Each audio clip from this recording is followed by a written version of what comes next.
Жомарт Кожомкулов Кош Төбө айыл өкмөтүнө караштуу Жаңгак айылынын тургуну. Анын таңы тоокторго жем салуу менен башталат.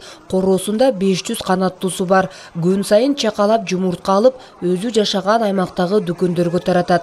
Кудайга шүгүр, бир жумуртканы 10 сомдон тапшырам магазин азыр эми. Суроо талап жакшы көп жеткире албайтам. Бул тоокторду 1-декабрда алып келдим. 440 сомдон келди. Буюрса 1,5 ай багам. 1,5 айдан кийин буюрса жумуртка кирип, 2 ай 3 айдан кийин буюрса пайдага кирип калам.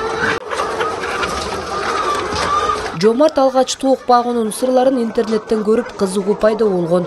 Каражат жоолтуп 130 000 сомго 200 баш тоок сатып алып иш баштаган.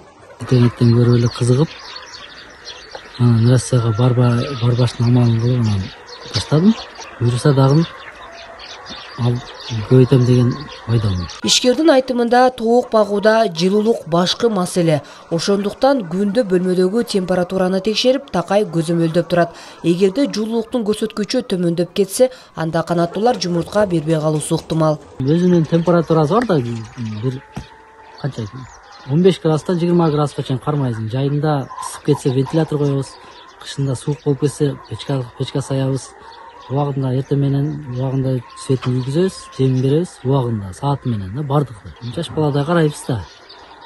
Эми бардык нерсенин өзүнө жараша мээнети бар. Ошону менен катар жемине да өзгөчө маани берилет. Кошулмасында 18 витамин бар жем берилет. Жемдин курамында эч кандай химиялык элементтер жок болгондуктан жумурткага да суроо талап жогору.